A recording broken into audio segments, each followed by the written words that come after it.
com o nosso 8º Congresso Internacional da Associação Brasileira de Tecnologia Educacional, em comemoração aos seus 50 anos de criação. Então, eu vou rapidamente dar uma lida num currículo muito resumido do professor Ronaldo Mota. O professor Ronaldo Mota é diretor científico da Digital Pages, diretor acadêmico do Instituto de Profissionalização Digital, IPD, membro da comunidade de inteligência de pesquisa da editora Elsevier, membro do Fórum Global de Líderes Educacionais da Cisco e membro titular da Academia Brasileira de Educação. Escritor e conferencista nas áreas de tecnologias digitais e metodologias inovadoras em educação, colunista convidado no blog mundial da Cisco e colunista convidado do Momento Tech Educacional da BMS, bacharel em Física pela Universidade de São Paulo, mestre pela Universidade Federal da Bahia, doutor pela Universidade Federal de Pernambuco e pós-doutoramento nas universidades de Utah, nos Estados Unidos, e da Colômbia Britânica, Canadá. Anteriormente, foi chanceler e diretor executivo de educação à distância do Grupo Estácio, reitor da Universidade Estácio de Sá, professor titular de Física da Universidade Federal de Santa Maria e pesquisador nível 1 do CNPq em modelagem e simulação em ciência dos materiais. Professoral Visiting Fellow do Instituto de Educação da Universidade de Londres, Reino Unido, secretário nacional de Desenvolvimento Tecnológico e Inovação do Ministério de Ciência e Tecnologia, secretário nacional de Educação Superior, secretário nacional de Educação à Distância e ministro interino do Ministério de Educação. Foi condecorado também pela Presidência da República do Brasil como comendador na classe Gran Cruz da Ordem do Mérito Científico Nacional. Então, muito resumido mesmo, né, o extenso currículo do professor Ronaldo Mota, a quem mais uma vez agradeço a participação e convido, então, a fazer uso da palavra sobre o futuro da educação, os desafios da educação, né? Com a palavra, professor. Boa noite a todos, em especial, professora Temes, queridos colegas. Começo cumprimentando a BT pelos seus 50 anos e por cada um dos seus membros, e tenho certeza que o prazer é, antes de mais nada, meu, pela oportunidade do convívio, de a gente poder dialogar sobre o assunto que eu tenho certeza é o que todos nós mais gostamos, ou seja, falar sobre educação. O fato de nós gostarmos muito de educação não resolve o problema, porque nós estamos perante um desafio complexo. Tentar entender a educação nos momentos atuais é um desafio gigantesco, hercúleo, né? O que a gente pode fazer, e o que eu vou tentar contribuir, é destacar, dar luz a alguns elementos. Eu nem de longe tenho a pretensão de dar qualquer completeza a um tema que a gente sabe que o máximo que nós conseguimos é uma visão parcial, uma visão circunstancial às vezes, né? Porque depende exatamente de que ponto de vista que a gente quer enfatizar. Eu vou me permitir, começando discutindo o que nós estamos vivendo hoje. Mas para entender o que nós estamos vivendo hoje, eu diria que é praticamente impossível sem que a gente faça uma retrospectiva histórica. O que nós estamos vivendo hoje é muito associado a esse processo perverso da pandemia. Claro que mesmo os processos mais perversos podem trazer à memória de alguns elementos positivos, como a professora Temes destacava antes, provavelmente alguns docentes, alguns alunos que porventura tivessem algum nível de resistência, não que eles tenham sido convencidos, mas a enxurrada, o vórtex digital foi de tal natureza violento que certamente não deu opção. Quer dizer, quem gostava, né, do ambiente digital acabou se sentindo mais bem preparado, mas quem não gostava não teve opção dele se isentar. Quer dizer, em algum nível, todos nós, na pior das hipóteses, tivemos que aprender que a forma de se comunicar com os amigos, com a família e, espero, com os educandos, tenha sido facilitada por esse meio digital. Mas isso, convenhamos, e eu acho que todos concordam comigo, era algo que já estava acontecendo. Existia um processo em curso, eu diria que é um processo acelerado, em direção àquilo que nós chamamos educação digital ou educação conectada. Essa educação digital e educação conectada, ela tem tomado os nomes mais variados, né? Alguns insistem em falar em educação à distância enquanto modalidade, alguns falam em educação remota, não importa. A verdade é que nós estamos perante uma grande revolução associada àquilo que se chama revolução das tecnologias digitais. E, curiosamente, todos aqui são professores, professoras, a gente tende a pensar a partir do próprio umbigo. Então, a gente imagina que isso está acontecendo na educação. Permito-me dar uma visão de que não, está acontecendo em toda a sociedade. E isso que está acontecendo em toda a sociedade está rebatendo na educação. Claro que nós, tendo como locus de trabalho, de convívio direto a educação, temos a ilusão de que estamos perante algo que tem a ver diretamente, ou às vezes mais diretamente, com a educação. O primeiro ponto é que não. Há um processo de uma dinâmica social intensa que rebate em todos os setores da sociedade, sem exceção. E se pudéssemos fazer uma hierarquia, eu posso tratar disso mais tarde, a educação talvez seja o setor menos afetado.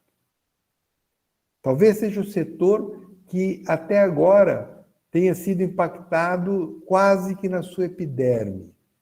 Por mais que os senhores estejam convencidos de que muita coisa está mudando, nós ainda estamos no setor, do ponto de vista da educação, comparativamente, relativamente, menos afetado do que os outros. Não vou me estender nisso para poder fazer a retrospectiva histórica, mas se nós nos compararmos, por exemplo, com o setor bancário, eu acho que não pode restar a menor dúvida de que o setor bancário foi muito mais avassaladoramente atingido do que a educação. O conceito banco é um conceito que foi reconceptualizado de forma global. Sequer a figura do bancário sobrevive. Provavelmente, eu tenho certeza, eu imagino que as cidades do sul de Minas, a exemplo eu sou aqui do interior de São Paulo, quando alguém conseguia aprovação para ser funcionário num banco, a vida dele estava mais ou menos organizada, seja do ponto de vista de estabilidade, de reconhecimento, de harmonia, né? De convívio social bem estabelecido. Ele era uma figura bem definida. Os senhores podem não estar percebendo, não existe mais bancário. E se alguém disser, mas eu tenho um vizinho que é bancário, provavelmente alguém aposentado que ainda, né, felizmente, está conosco, mas não existe ninguém entrando para ser bancário, no sentido como nós o conhecemos. Aquela ideia de banco que nós tínhamos, de uma agência física, ela simplesmente desapareceu.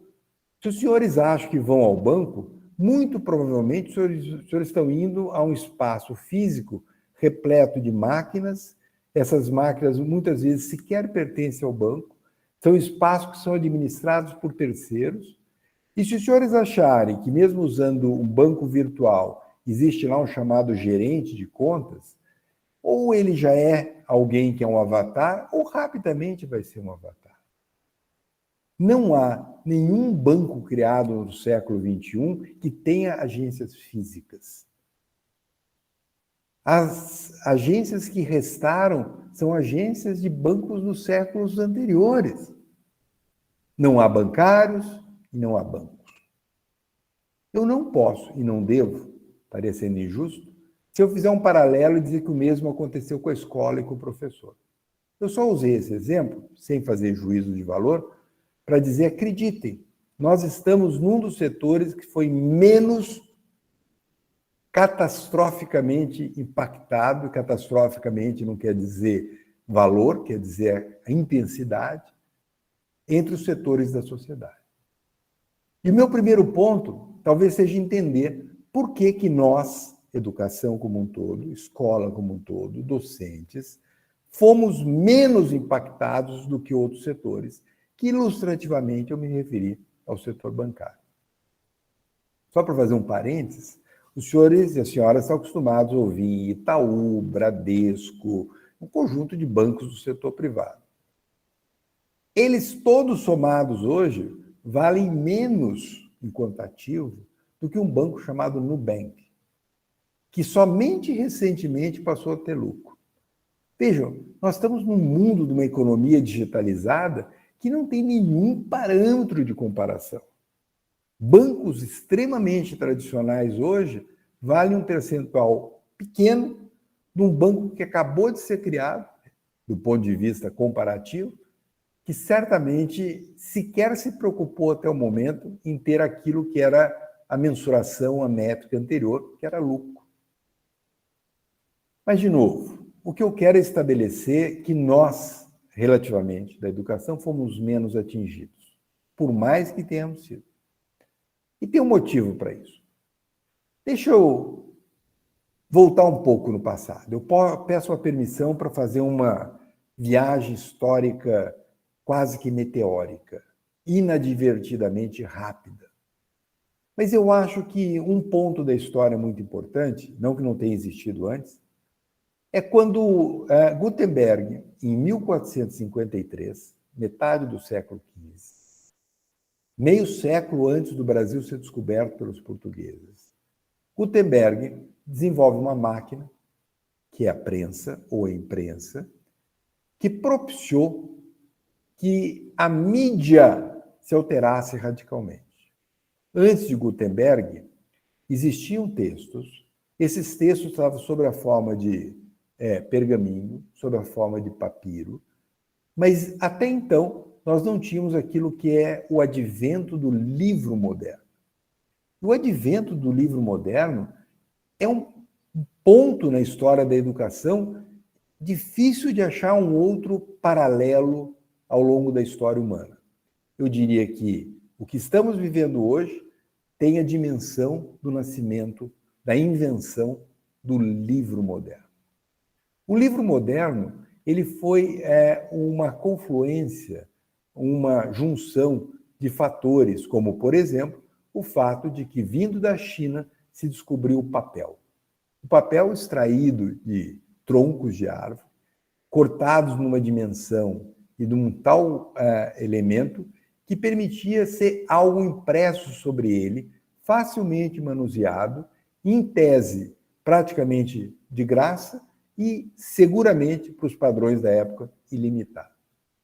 O livro muda radicalmente a nossa história, porque até então, embora já existissem universidades, as universidades europeias, começando por Bolonha, por um conjunto de outras universidades, que elas nasceram antes do livro moderno, portanto, ainda lidando com a dificuldade de acesso ao conteúdo, porque estavam sob a forma de textos, utilizando como mídia ou o pergaminho ou o papiro.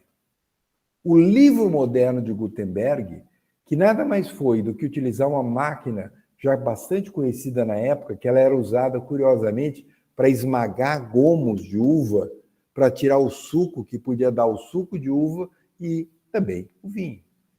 A ideia dele era simples. Eu posso agora colocar letras, números, imprimir sobre uma superfície que eu tenho de forma abundante, que pode ser colocada ao contrário dos textos anteriores, manuscritos, dependendo de ou tratamento de pele de animal ou elementos ultra raros de difícil reprodução, nós agora tínhamos uma abundância de livros.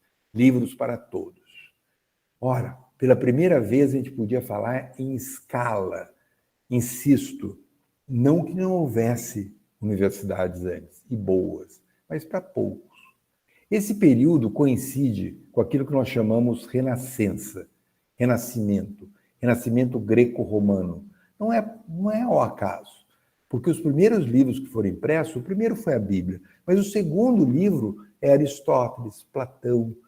Todos os grandes pensadores gregos, eles são recompostos. Eu não vou entrar nisso, mas, curiosamente, não numa versão traduzida do grego original para o latim, mas traduzidos via o árabe. O grego era traduzido para o mundo árabe, do mundo árabe traduzido para o latim, e isso dá uma explosão das universidades, uma explosão das escolas. O conhecimento, de fato, pela primeira vez, passa a prescindir, de alguma forma, do professor. Eu não sei em que medida eu vou deixar claro isso, mas Sócrates, estou falando aqui do século V a.C., os senhores sabem que Sócrates não escrevia. E Sócrates não escrevia por um motivo curioso. Primeiro, que ele havia sido ensinado que utilizar as mãos era coisa dos escravos, era coisa dos agricultores, era coisa dos militares, mas não da aristocracia, não da elite. A elite deveria ser capaz de debater, convencer, sem utilizar as mãos. E as mãos que se utilizam para escrever. Mas o segundo argumento, que é pouco conhecido de Sócrates, de por que ele não escrevia, é o mais interessante de todos. Sócrates, que ensinava a juventude ateniense a formar os futuros dirigentes de Atenas, ele tinha um papel muito importante sobre a questão da memória. Um dos maiores predicados que ele queria despertar nos seus discípulos era a memória. E Sócrates, curiosamente, achava que se ele escrevesse, os seus discípulos se preocupariam menos em prestar atenção e dar desenvolvimento à memória. Portanto, ele opta por não escrever. O seu principal discípulo, que é Platão, escreve bem, escreve as ideias de Sócrates e, fundamentalmente, cria a escola. É a primeira vez que nós tínhamos a escola enquanto elemento permanente do professor, do aluno, da aluna. Curiosamente, na Grécia Antiga, em Atenas, nasce em igualdade de condições alunos e alunas, desde que fosse da elite. Mas o livro não tem a limitação que a escola de Platão teve. A escola de Platão é boa, a escola de Platão ela se organiza de forma muito semelhante à escola que nós temos até hoje. A escola de Platão atrai pessoas não só de Atenas, mas do mundo inteiro. Entre eles atrai Aristóteles. Aristóteles não é de Atenas, Aristóteles não é grego, Aristóteles vem da Macedônia. Aristóteles é filho do médico da Macedônia, Filipe II. Aristóteles estuda na escola de Platão, se opõe a Platão em alguns aspectos, cria sua própria escola, que é o Liceu. Bem, seja como for, nem a escola de Platão, nem a escola de Aristóteles, por melhores que elas fossem e eram, elas não ganharam escala. Por que elas não ganharam escala? Por vários motivos. O letramento era algo exclusivo da elite, a elite era pequena, mas o outro motivo é muito interessante, porque as obras, os textos, ainda que Platão escrevesse, ainda que Aristóteles escrevesse, ainda que ambos escrevessem bem, a mídia, o meio era extremamente limitado. Estamos falando de papiros, estamos falando de pergaminhos. Gutenberg, século XV, é a revolução, tão grande quanto a escola de Platão. Porque com o advento do livro moderno, pela primeira vez, a gente pode falar em educação em escala. Muita gente pode estudar. Não por outro motivo. Universidades já existiam e eram limitadas, eram pequenas. Agora, com o advento do livro, muitas pessoas podiam estudar. E o Renascimento é um período de novas descobertas, é um período de descoberta de novos territórios, é a oportunidade que a gente tem de ir para o mar e ir mais longe e visitar caminhos que nós jamais havíamos caminhado. É a época em que não só eu conheço o papel que dá origem ao livro, mas eu conheço a pólvora que vem também do Oriente, eu conheço a bússola, eu aprendo novas técnicas agrícolas que recuperaram um solo completamente pauperizado da Europa, porque a Europa produzia sempre os mesmos produtos. Nós vimos uma Idade Média, eram 1000 anos de utilização contínua, sem que você adubasse a terra, sem que você usasse plantação em rodízio, que recupera o solo, sem conhecer técnicas de curva de nível, que preserva o assoreamento, a perda do solo. Nós não conhecíamos, enquanto Europa, as quedas d'água, nós não sabíamos encilhar o animal. A Europa da Idade Média prendia o cavalo que puxava o arado ou o boi pelo corpo inteiro. Isso dificultava. Eles usavam colar. Se você olha aquelas peças da Idade Média, é bastante comum ver o cavalo ou o boi puxando arado com um colar no pescoço. Isso não usa a força motora que o cavalo tinha para puxar um arado, e eles aprendem com o Oriente a ideia de prender esses animais pelo corpo inteiro. Vejam, o livro é um advento que vem junto com novas e grandes inovações. As universidades que já existiam crescem enormemente, as universidades que não existiam passam a ser criadas, e adentramos o século XVI com novas descobertas.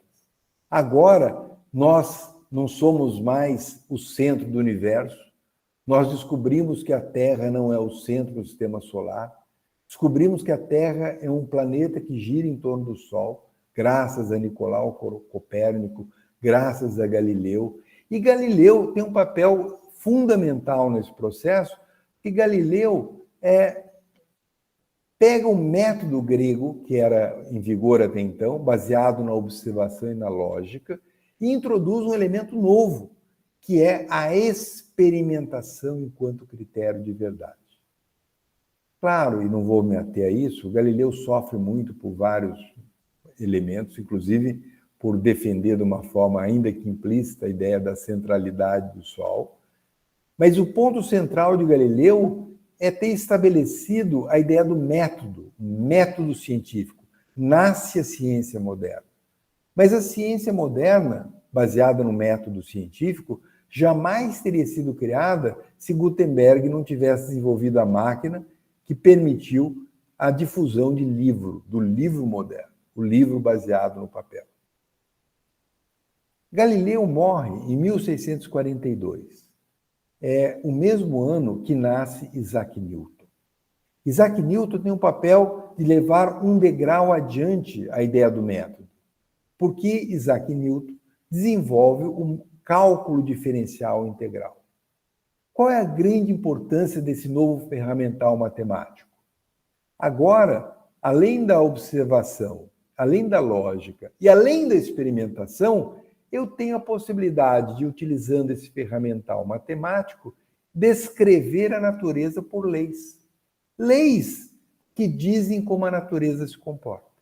Leis que anteveem como que os corpos vão se comportar no mundo da mecânica. Leis que permitem escrever a primeira, a segunda, a terceira lei de Newton. A ciência começa a se moldar e vai muito além da mecânica. São as leis, por exemplo, da termodinâmica, são as leis do eletromagnetismo. Com isso, se desenvolve aquilo que se chama a tecnologia decorrente da ciência. Talvez o mais emblemático dos instrumentais tecnológicos tenha sido a máquina a vapor. A máquina a vapor de James Watt, já entrando no século XVIII, ela começa a ser desenvolvida com um objetivo muito específico, que é ajudar a Inglaterra, o Império Britânico, as minas de carvão, que era a energia propulsora do crescimento daquele império, que dependia de extrair carvão de minas terrestres. Mas, Quando você extrai carvão de minas terrestres, naturalmente surge água. Água significa impureza, água significa um limitante de você ter mais carvão. O que eles faziam antes da máquina a vapor é colocar fileiras de mulheres, crianças, idosos, cada um ajudando a puxar um balde.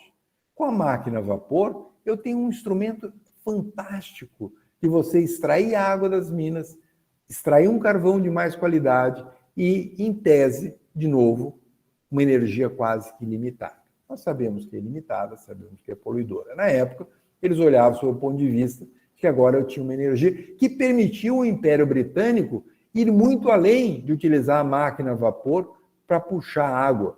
Ela agora podia ser utilizada para criar fábricas, para criar automação, para criar locomotivas, para criar automóveis, e chegamos ao século XX. Por que foi tão importante eu construir essa história de forma muito aligerada, inadvertidamente acelerada, para tentar caracterizar o século XX? Vejam, eu estou falando tudo isso para mostrar para os senhores e para as senhoras por que a educação, diferentemente do banco, resistiu tanto às tecnologias digitais. Em última instância, eu estou tentando explicar aquilo que a professora Temes se referiu antes, de que algumas pessoas, em geral, mais idosos, tiveram mais dificuldade na pandemia de aceitar as transformações do mundo digital. Há várias razões, mas a principal razão é olhar o século XX. O século XX é um século fantástico. Qualquer tentativa de minimizar o século XX, você não vai entender o século XXI. O século XX, nós, seres humanos, começamos o século, em 1901, com uma expectativa de vida de 43 anos. É impressionante isso. Nós começamos o século XX, que é um pouco atrás, com uma expectativa de vida de 43 anos. E em um século, que é nada, é um piscar de olhos na história da humanidade, nós, seres humanos, aumentamos a nossa expectativa de vida de 43 anos para 76 anos. Em um século, século XX, século miraculoso, século do conhecimento, nós conseguimos criar ferramentas, instrumentos que permitiram não só que a gente dobrasse praticamente a expectativa de vida, mas que melhorasse a qualidade de vida. Quais foram os ingredientes? Muitos. Mas a maior parte deles, para não dizer a totalidade, dependentes da escola. Escola aqui no sentido amplo. Seja a escola que alfabetiza, seja a escola entendida a universidade que produz conhecimento, que produz ciência, que produz tecnologia, que produz inovação. O século XX, acreditem, foi fantástico. Mas naquele mundo fantástico do século XX, uns foram mais fantásticos do que os outros. E o mais fantástico, mais emblemático, mais ícone do século XX não foi o padre, não foi o político, não foi o banqueiro, não foi o bancário, não foi o militar. O século XX, e quanto mais nós nos afastarmos dele, mais teremos clareza, o ícone do século XX foi o professor, a professora, foi a escola. Imagine que a gente começa o século XX com 5 profissões de ensino superior.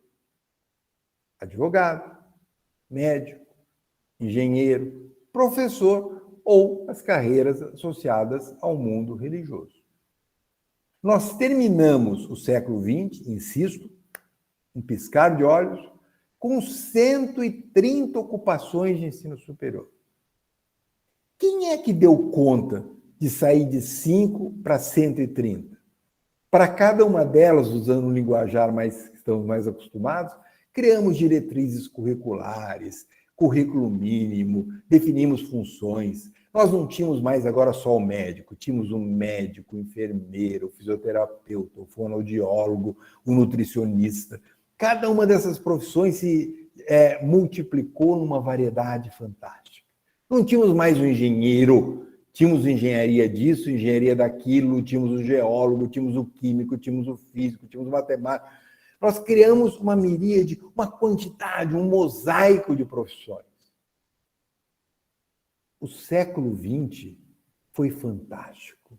O século XX tem na escola e não na igreja, e não no quartel, e não na praça, mas a escola é o ícone do século XX.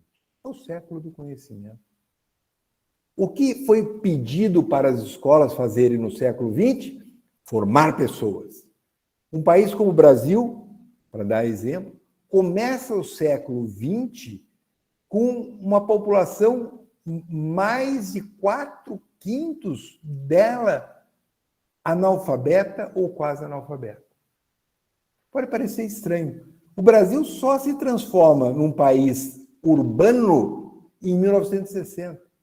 Antes de 1960, metade do século, eu posso dizer que eu nasci em 55, eu nasci num Brasil rural. Mais da metade da população era meio rural, que não tinha escola, ou praticamente não tinha.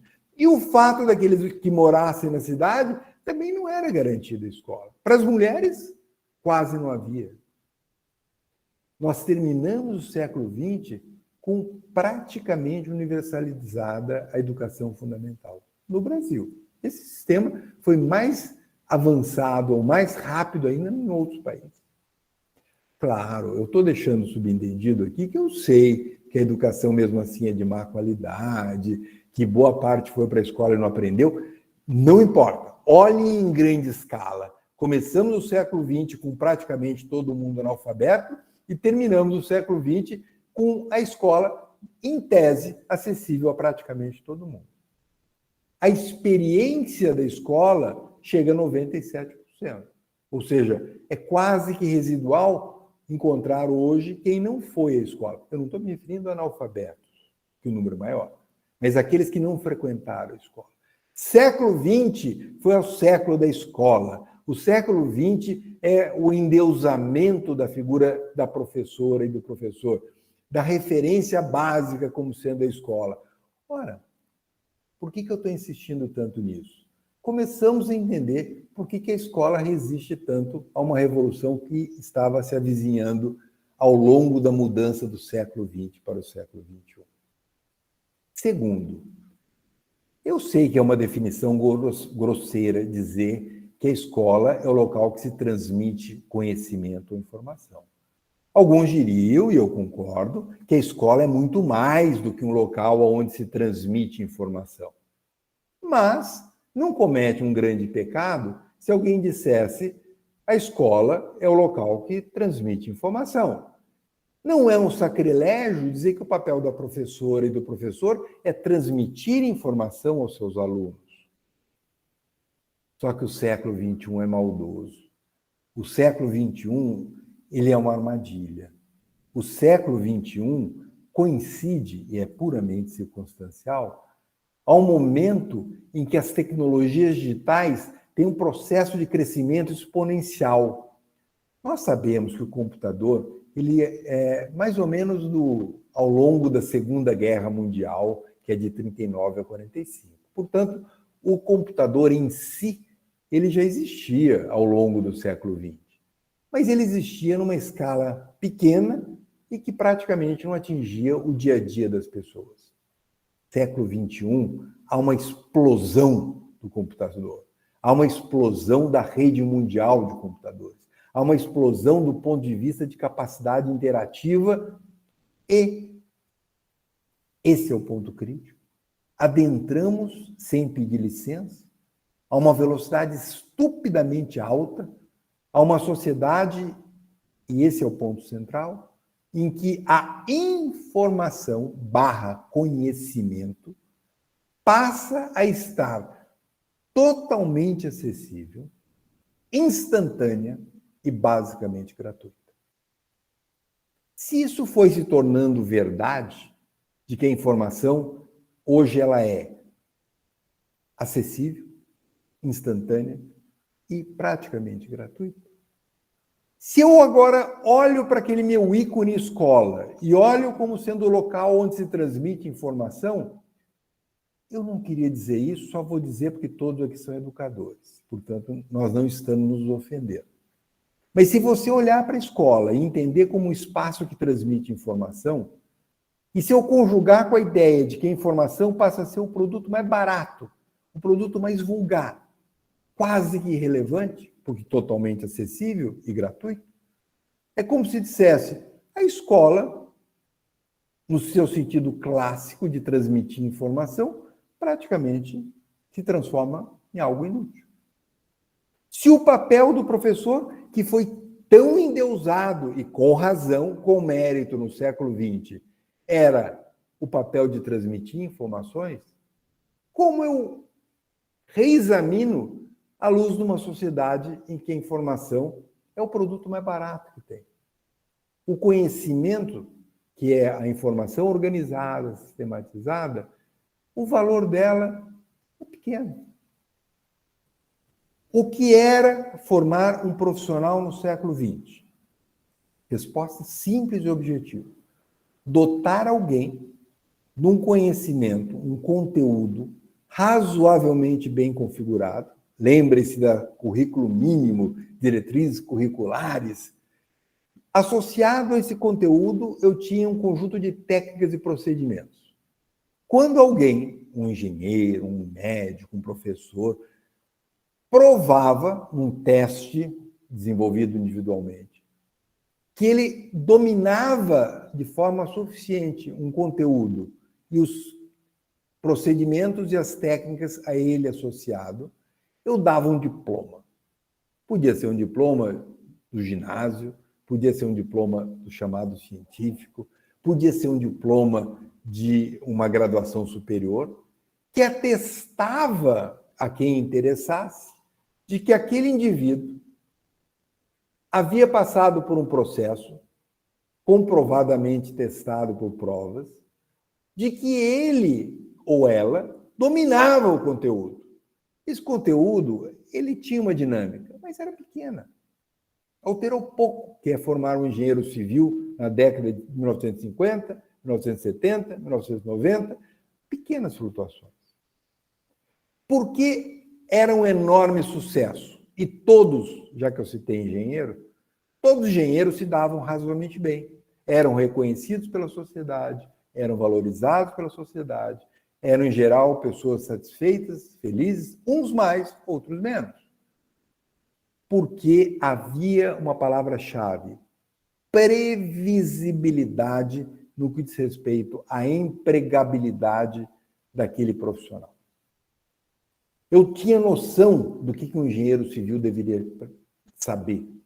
Eu tinha noção de que, quando dava um diploma para um engenheiro civil, o cenário que o esperava no mundo real, no mundo do trabalho, no mundo cotidiano, era previsível.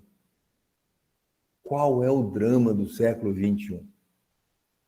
Aquilo que era razoavelmente capaz de ser previsto, hoje só se caracteriza pela absoluta incapacidade que nós temos de prever o que será demandado no futuro profissional. Eu diria mais. A única coisa que nós sabemos é que aquilo que era o conteúdo, procedimento e técnica, provavelmente é quase que inútil. Não é inútil ele ter aprendido. O que eu digo é que aquilo que ele aprendeu gradativamente vai ficando inútil. Se eu pegar um farmacêutico, por exemplo, por mais que ele tenha aprendido em termos de conteúdos, procedimentos e técnicas, o mundo dos fármacos, a cada 5 anos, ele é totalmente reposto ou reestruturado. 5 anos sendo bondoso. 5 que virarão 4, que virarão 3, que virarão meses. Portanto, o desafio da educação do século XXI é qualquer coisa muito mais complexa, que não é a simplicidade do século XX. O século XX foi um século simples. Eu tinha, enquanto escola, enquanto educador, enquanto educadora, uma razoável noção do que era formar um determinado profissional. Século XXI, informação abundante, informação acessível, informação gratuita. O que eu menos estou preocupado é sobre o conteúdo que alguém naquele momento sabe. O que a gente está preocupado no século XXI Isso é inevitável que a gente vá gradativamente tomando consciência. Cada vez mais é menos relevante o que o aluno aprendeu, mas é muito mais relevante que ao longo do aprendizado de um conteúdo, esse aluno tenha atingido níveis superiores acerca da sua capacidade de aprender. Eu não pergunto mais o que ele sabe, eu pergunto o quanto ele cresceu a sua capacidade de aprender continuamente ao longo de toda a vida. Simplesmente não porque a metodologia tem alterado, a educação tem alterado, é porque o mundo mudou. Formar um bom profissional no futuro é formar um profissional para o imprevisível. O fato de ser imprevisível não quer dizer que nós não saibamos o que a gente tem que fazer. Só não é simples, é complexo. E a complexidade está em você trabalhar elementos que vão além do domínio do conteúdo. Alguns diriam, mas você está dizendo que não precisa dominar conteúdo? Claro que precisa dominar conteúdo. Mas esse não é o objetivo estratégico. Esse é o processo. Ninguém aprende a aprender a não ser aprendendo. Mas a grande pergunta não é o que você aprendeu. A grande pergunta a ser feita ao educando é o quanto que ele aumentou o seu nível de consciência de como que ele aprende ao longo do processo de aprendizagem. Deixa eu colocar uma pitada mais complexa. Até metade do século XX, nós, seres humanos, sequer sabíamos que nós tínhamos um DNA. O que é o DNA? É uma molécula única que nos caracteriza individualmente. Nenhum de nós aqui tem a molécula do outro. Cada um de nós tem um DNA que é único. Aprendemos isso. Em 1950, 1960, criamos todo o mundo em torno da genética, da genômica. O que nós ainda não sabemos hoje? Que cada um de nós, bem como tem uma molécula de DNA, tem um DNA educacional. Nenhum de nós aprende como o outro. Cada um de nós aprende de uma maneira única e própria. Mas as metodologias, as abordagens educacionais, elas continuam trabalhando com o século XX, onde pressupõe o seguinte: todos os alunos, de uma maneira ou de outra, são parecidos, para não dizer quase iguais. Eu vou discutir qual é a melhor metodologia, qual é a melhor pedagogia, vou aplicar a todos. Tem uma espécie de gaussiana, significa dizer, eu estou preocupado em atender uma parte dos meus alunos. Tem um rabo aqui de alunos excepcionais para frente que tanto faz, eles iriam aprender de qualquer jeito. E existe um rabo deixado para trás que não ia aprender de jeito nenhum. Será? Nós não sabíamos, geneticamente nós não sabíamos, que 1% de nós não aprende visualmente. Portanto, se a minha escola tem como característica um tablado, um professor, uma professora falando e visualmente transmitindo informação, 1% já estava limitado a não aprender, porque ele não aprende visualmente. 5% de nós temos uma característica hoje que, do ponto de vista médico, se chama transtorno de déficit de atenção e hiperatividade, mas que, do ponto de vista educacional, nada mais é do que pessoas com uma dificuldade grande de foco, de concentração. Esses 5%, nessa gaussiana, também esquece. Tipicamente, esses 5% eram chamados maus alunos. Hoje, se nós formos capazes, e somos, de razoavelmente localizar quem são esses 5%, e a eles oferecer uma trilha de aprendizagem que leve em conta o fato de que eles têm essas características, é plenamente possível, acreditem, é razoavelmente barato você desenvolver uma trilha educacional dirigida especificamente para esse público. E quando a gente o faz, não só eu posso dizer que eles que estavam em média atrasados podem ficar tão bons como a média dos demais, como, em geral, esses 5% tendem a ter uma média, em média, superior à média geral da turma. Pela primeira vez, curiosamente, ainda que as tecnologias digitais, em geral, nós, educadores, possamos associar aquela figura de educação à distância, massificação, ambiente virtual de aprendizagem para todos, mas é exatamente esse espaço que pode permitir um processo que antes era impossível, que é personalizar a educação, individualizar a educação. É possível, porque você tem instrumentos hoje que trabalham com os dados dos alunos, dados do que eles sabem, do que eles não sabem, mas especialmente a que hora do dia que ele aprende mais. Qual mídia que lhe tem uma repercussão que otimiza a sua aprendizagem? Um conjunto de variáveis, de aspectos comportamentais, que permite traçar cenários, ambientes de aprendizagem que maximizam o seu processo de aprender. Mais do que isso, quando isso se transformar em algo cada vez mais bem desenvolvido, trazer junto o educando para que ele, a partir de conhecer e ter consciência dos seus próprios dados, se conheça cada vez melhor. E ao se conhecer cada vez melhor, se transforme naquilo que nós mais queremos, um educando que amplia progressivamente a capacidade de aprender continuamente ao longo de toda a vida. E, portanto, é este o melhor profissional. É como se eu dissesse que no século XX, o provável melhor engenheiro era aquele que, num teste individual, conseguisse mostrar o maior domínio de conteúdo. E era. Provavelmente era ele o engenheiro mais bem-sucedido. Era ele o cidadão mais feliz. Era ele aquele que ganhava mais dinheiro e reconhecimento. Essa lógica não funciona para o século XXI. Porque, eventualmente, eu tenho alguém que adquire com maior facilidade conhecimento, mas que não aprende a aprender, mas que não desenvolve níveis gradativos de consciência acerca de si mesmo, de como que eu aprendo. O melhor farmacêutico não é aquele que, num certo momento, fotograficamente, melhor conhece os fármacos daquele momento. Mas o melhor farmacêutico é aquele que, independente de quais sejam os fármacos, aprende a aprender com mais facilidade os fármacos que sequer foram inventados.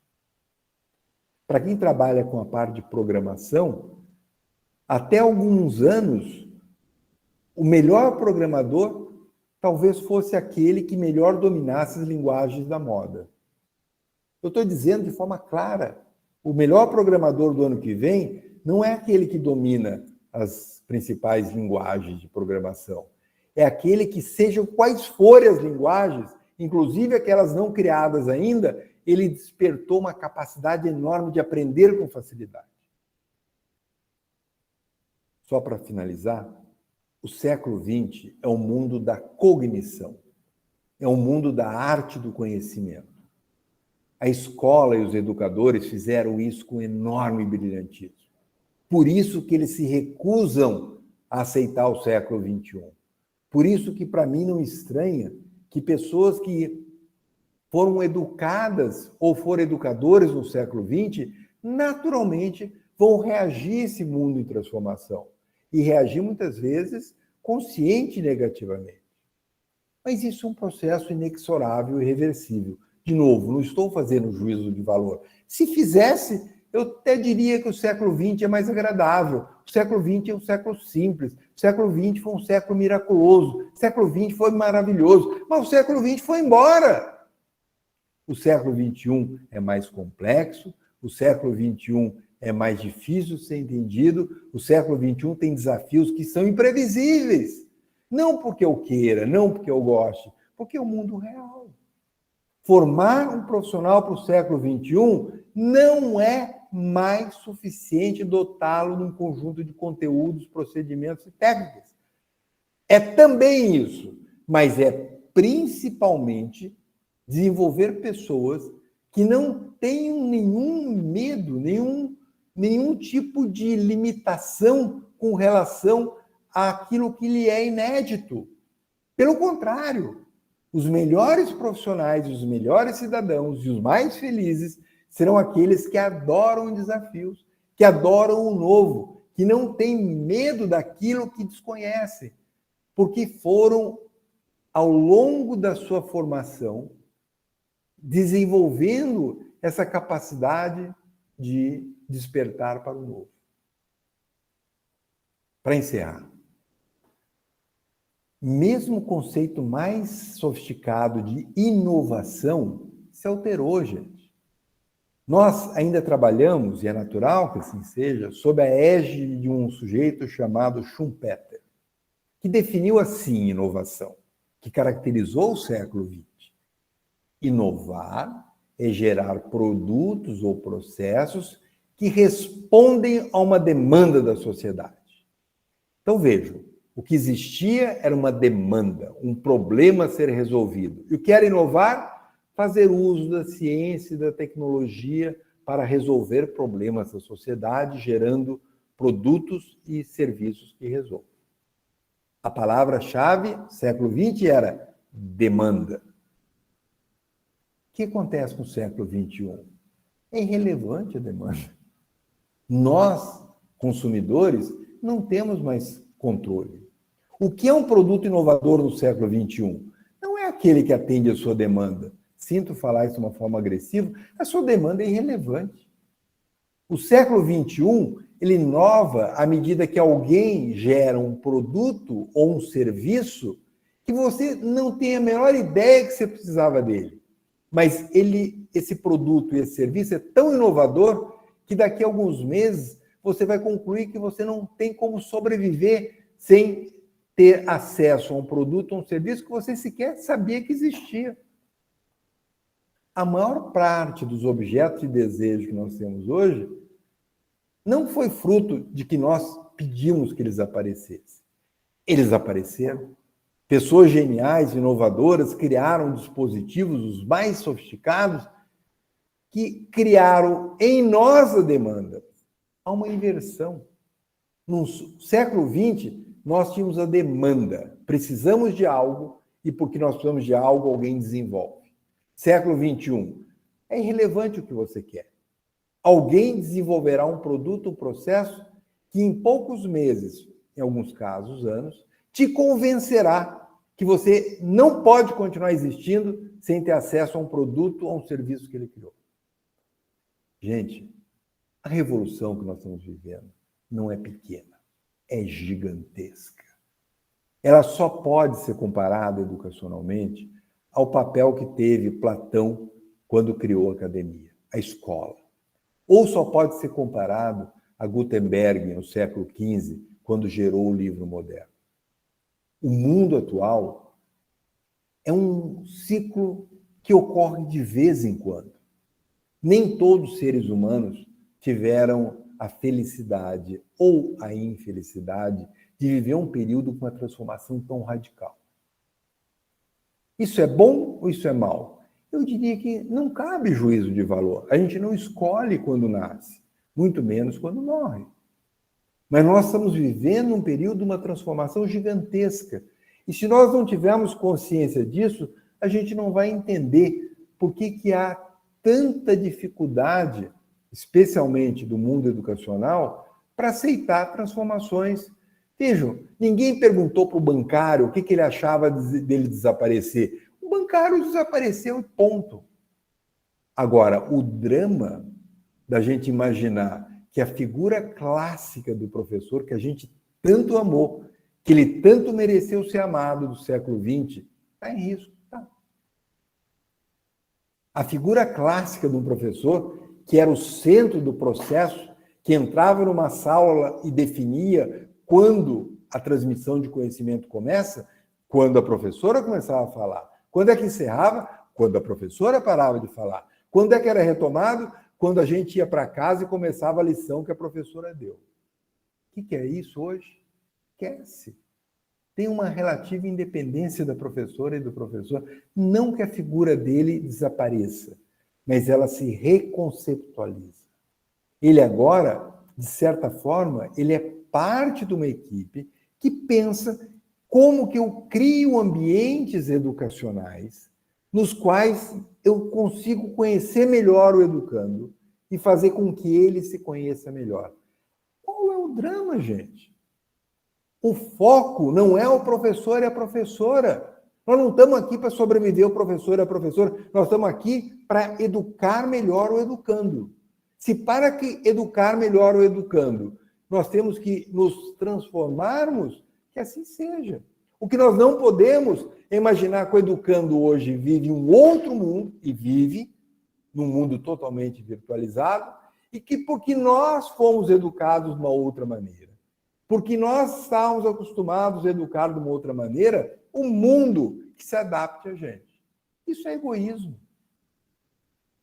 Não é porque, num certo momento, toda a aprendizagem estava concentrada num ambiente físico chamado escola, e que por mais que eu idolatre esse ambiente, com razão, século XX, eu comecei dizendo, a marca do século XX não é a catedral, não é o quartel, é a escola.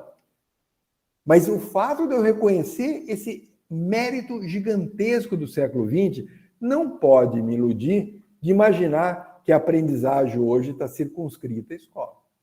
A escola é um espaço a mais de aprender. Um espaço importante? Provavelmente um espaço importante. Especialmente pelo convívio social que as pessoas têm lá dentro. Agora, se alguém imaginar que a escola clássica, que define a transmissão do conhecimento pelo momento que a professora e o professor começam a falar em cima de um tablado e que os seus alunos, de forma organizada e quietinha, começam a escutar, esqueçam. Não é isso mais. Por mais que nós tenhamos na memória uma excelente e meritória lembrança do que foi, não é mais. Não é mais. Vejam, o bancário desapareceu sem choro, sem enterro, sem nostalgia, sem homenagens. E ele era uma profissão. O banco não existe mais. O banco que eu conheci, que os senhores conheceram, o banco na universidade que eu trabalhei, as pessoas se conheciam na fila do banco. A gente ia no banco quase todos os dias, gente. A gente encontrava o caixa ou a caixa que sabia da nossa vida pessoal, trazia de lá um livro onde a gente fazia depósitos, transferências, retiradas. Isso não existe mais. E vai existir cada vez menos. Eu não disse, não estou querendo afirmar que a escola desapareça, muito menos que os docentes desapareçam. Eu estou dizendo que se o docente quer continuar existindo, e precisa que o docente continue existindo, que a aprendizagem continue seu curso, mas só não podemos nos agarrar a pressupostos, a ícones, que por mais legítimos e meritórios que fossem no século XX, provavelmente, na forma que eram, não tem espaço no século XXI. É óbvio que eu acho que uma escola atual ela é boa se ela tiver professores os mais variados, incluindo professores que detestam computadores. Um professor que deteste tecnologia digital, hoje ele pode ter um papel. Porque é bom para o educando conviver com uma multiplicidade de comportamentos que, do meu ponto de vista, contribui muito que ele conviva com o professor. Alguém foi falar de, não era giz, era quadro branco com pincel atômico. Não importa. Eu acho, pessoalmente, que é muito bom para o educando conviver com um professor que use quadro antigo com giz. O que não pode, e aí constitui crime, é eu formar novos professores que não tenham pleno domínio do que é uma plataforma digital, do que é um mundo digital, ou seja, a fotografia e o filme. O fato de, fotograficamente, eu enxergar um papel relevante na formação de um educando, do convívio natural com professores que têm uma visão mais analógica e clássica, é correto. Formar novos professores baseados em quadro e giz é um absurdo. Ter convívio com médicos que sabem fazer análises digitais de imagem e com médicos clássicos que fazem perguntas e que tocam o corpo é ótimo. Formar novos médicos que não saibam o que é telemedicina, formar novos médicos que não saibam utilizar a plataforma digital é um crime. É difícil passar essa percepção da complexidade, do respeito ao que foi, que merece, mas o reconhecimento de que nós estamos num mundo de transformação. Transformação acelerada. Ultra acelerada pelo processo pandêmico. É num clima de sinceridade e de, às vezes, puxar o pêndulo até para exagerar alguns aspectos que a gente precisa repensar os desafios educacionais do mundo digital. Obrigado pela atenção de todos. Eu sei que exagerei em alguns aspectos, mas eu acho que eu tinha o objetivo não de provocá-los numa discussão neste momento, mas de que, em alguma forma, a gente pense sobre isso. Qual o tamanho do estrago e do desastre que nós estamos vivendo?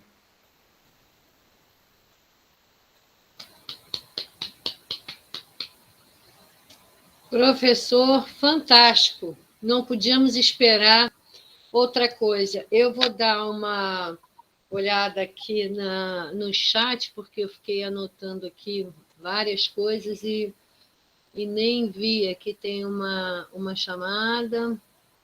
Professor, enquanto ela está olhando o chat, fala, amor. Eu acho algo me veio. Gutenberg, aquela gracinha, traz a prensa, e naquele momento, além de tudo que você falou, houve uma outra coisa que você já deve ter ouvido falar, já conversaram, os outros aqui também. A tecnologia dá o seu ar da graça violentamente quando os pobres copistas caem dos seus bancos. Eu só vejo a gente hoje caindo dos bancos de copista. Foi perfeito, eu adorei. Ainda bem que a gente está gravando isso. A gente que quer ser mais ou menos como o senhor aí pregou, a gente é visto como ET, ou então os alunos vão na coordenação e falam assim, ela não dá aula, a aula dela é diferente. Não, eu sou aquele copista que o Gutenberg chegou e eu caí do banco.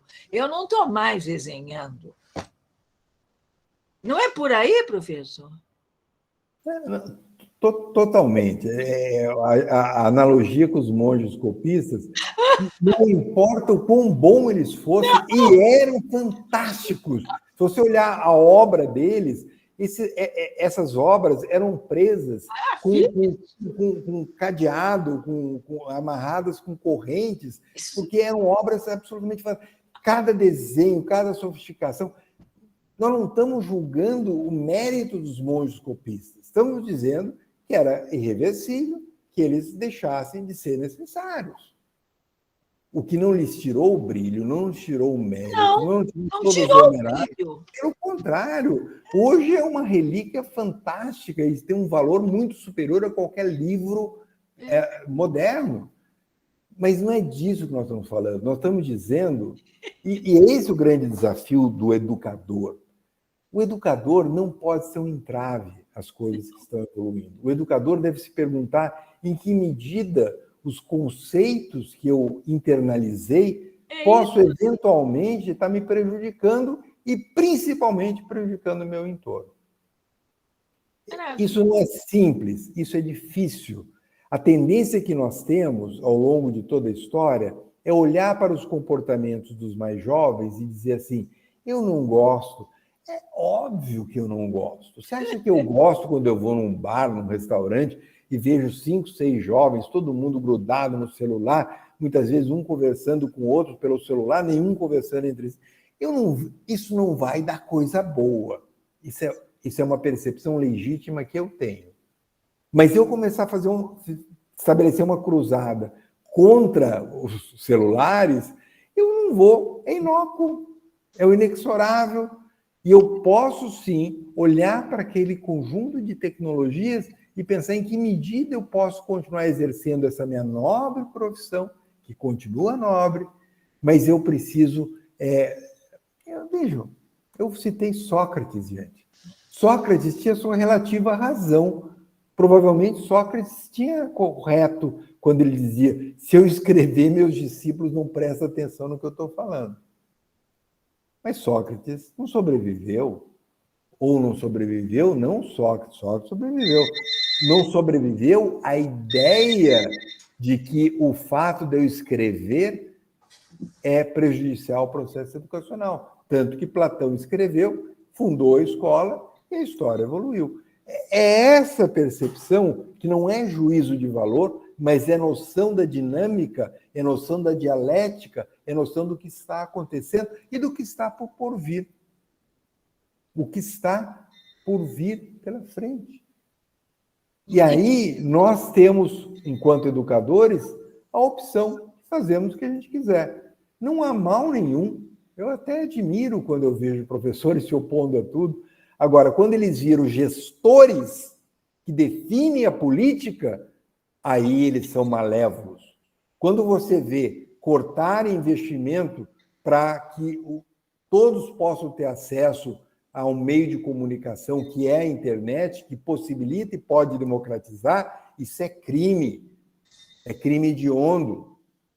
Quando você não se preocupa somente com que as pessoas tenham acesso à internet como se fossem tubulações, mas não se preocupa com o que vai dentro da tubulação, que pode ir água ruim, água descalibrada. Você tem que se preocupar com uma rede de distribuição e com o conteúdo da qualidade do líquido que o duto contém. Quem não perceber isso está fazendo um desserviço monstruoso à educação. Está fazendo um desserviço ao processo civilizatório. Está relegando um país, ou uma região, ou uma escola, ou uma cidade, a se transformar em algo irrelevante. Irrelevante. É curioso, o maior risco da sociedade contemporânea não é você ter perdido ou ter ganho, não, é você ser irrelevante. O pior destino que o Brasil tem, e aparentemente dá ideias de que estamos indo para essa direção, é um país irrelevante.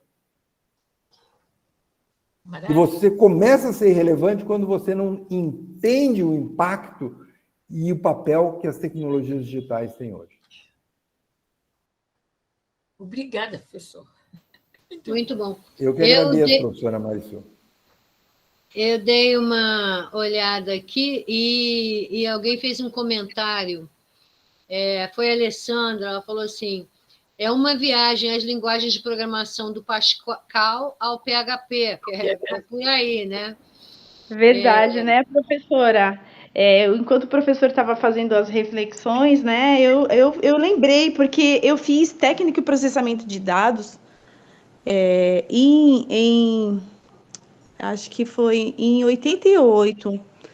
E lá a gente programava com Pascal, COBOL, e depois aí a gente mudou para a linguagem que era o Clipper, e aí hoje está no PHP. Então, assim, a gente faz essa reflexão e eu fazendo, o professor falando, e eu viajando assim no tempo dessa evolução, né, da passagem dos séculos para os séculos. O século XX foi a presença do professor, o século XXI, essa identidade aí impressa, né, das tecnologias, né, por mais que os cidadãos eles queiram fugir, mas ela faz parte do século XXI, né? Nem que seja a força, a tecnologia está aí.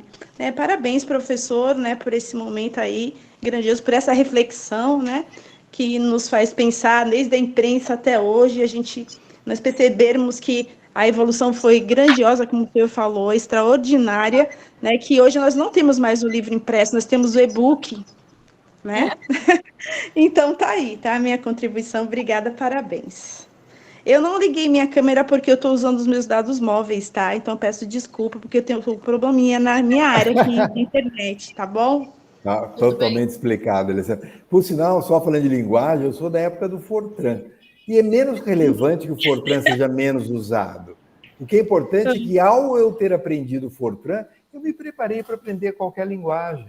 Quem domina, e domina bem algumas linguagens, o importante não é o domínio que ele tem daquela particular linguagem, mas é a tua capacidade, o teu processo educacional que o habilitou, que o preparou para um cenário em que você não tem medo de aprender novas linguagens.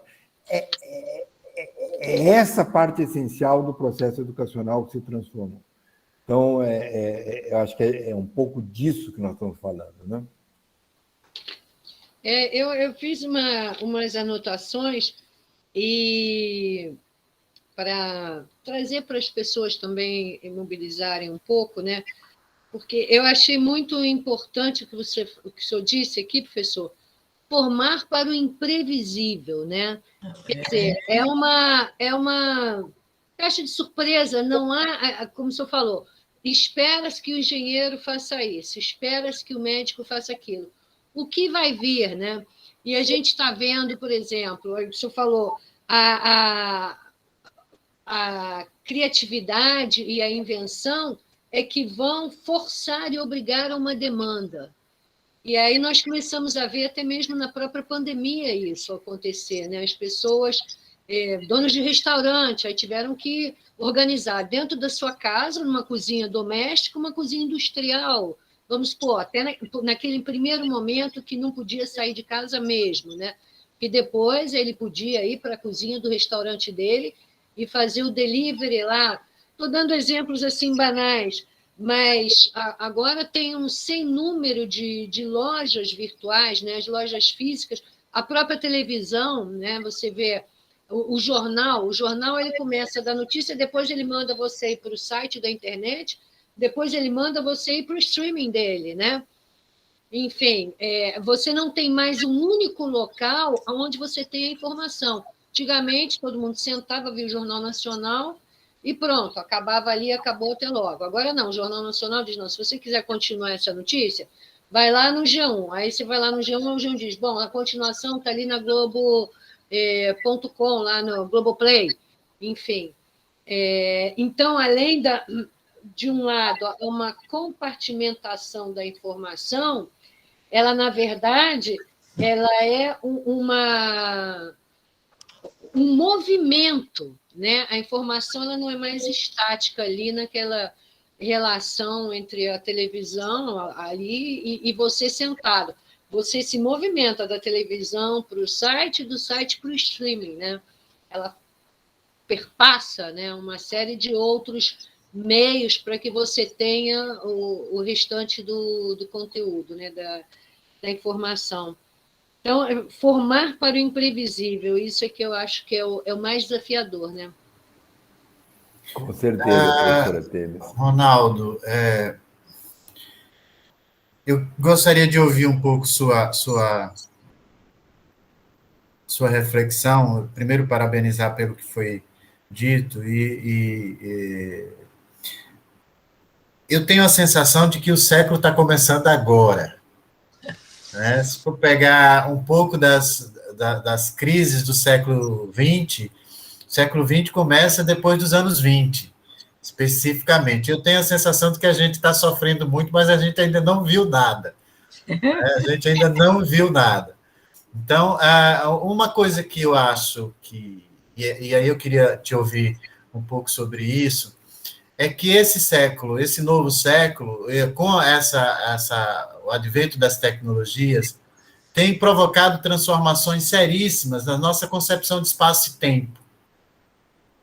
Isso talvez seja uma das grandes dificuldades de nós, professores, nos adequarmos ou adotarmos essas tecnologias, porque elas mudam de uma hora para outra e elas também imprimem um movimento no cotidiano dos sujeitos que revoluciona a própria construção do processo de alfabetização, a própria construção do processo de letramento, a própria, como você bem cita, a própria construção do tempo de trabalho e produção de mercadoria.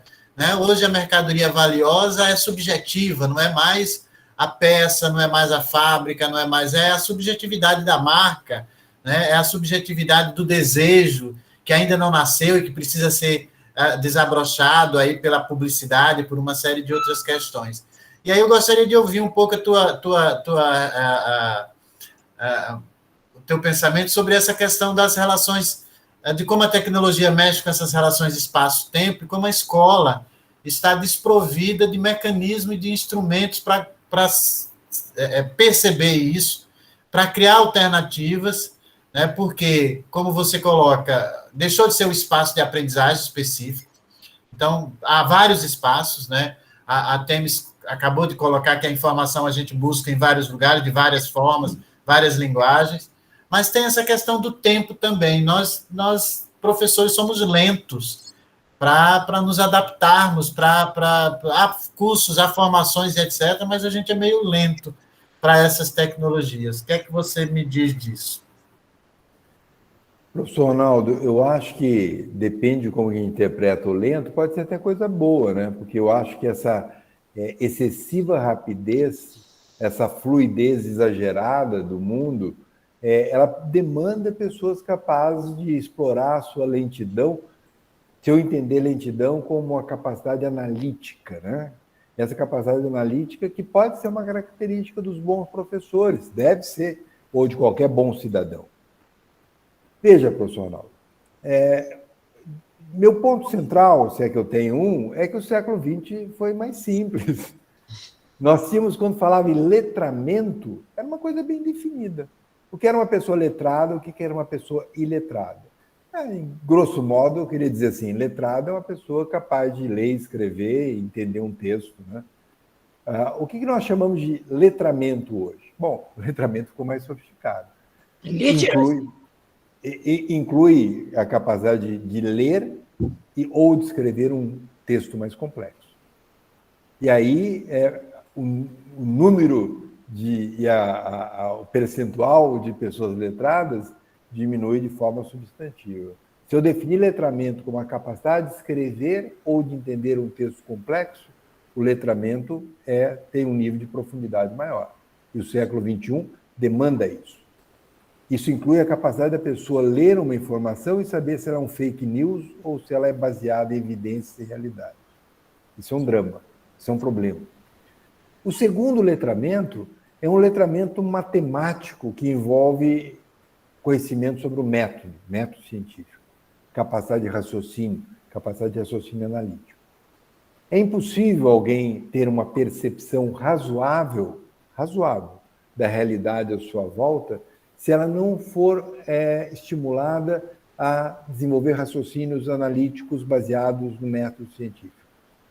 Quando eu me refiro, por exemplo, inicialmente era uma brincadeira, depois se transformou numa tragédia, de pessoas que, de alguma forma, dizem que a Terra é plana. Só que a pessoa que diz que a Terra é plana e é entendido como uma brincadeira é a mesma pessoa que nega a vacina. É a mesma pessoa que diz que é possível ter um fármaco, um remédio, absolutamente sem nenhum pé nem cabeça do ponto de vista de evidência e que vai evitar uma morte. Essa capacidade de raciocínio analítico não é uma fé cega na ciência. Fé cega na ciência é ruim. Eu me refiro à consolidação do método científico. Lembra aquela história de Galileu? Lembra aquela história de... É um processo evolutivo, mas é preciso entender esse contexto. E, por último, além do letramento, capacidade de ler e escrever, além do letramento, capacidade de operações matemáticas, raciocínio analítico e método científico, há um novo letramento digital. Não há a menor chance, não me refiro ao passado, me refiro ao futuro, de você ser um razoável profissional do futuro e não do passado, sem ter o letramento digital. Não há essa chance. É simplesmente você estabelecer uma política de futuro de pessoas excluídas. O que era o excluído do século XX? Alguém que não sabe ler e escrever.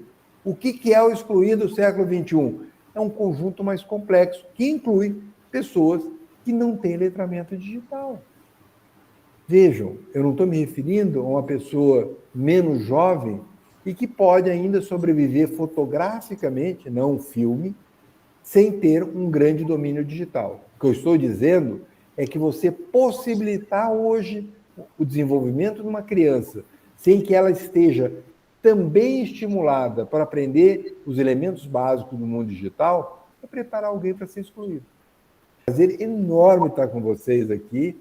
Essa discussão ela é infinita, ainda bem, e existem N outras verdades igualmente verdadeiras. Eu gostaria de agradecer a participação de todos. Várias pessoas aqui mandaram parabéns, eu só vou ler rapidamente o nome delas, a Alessandra, que já falou, né? A Caroline, o Marcelo, Rosa, que nós falamos aqui também, a Sandra, enfim.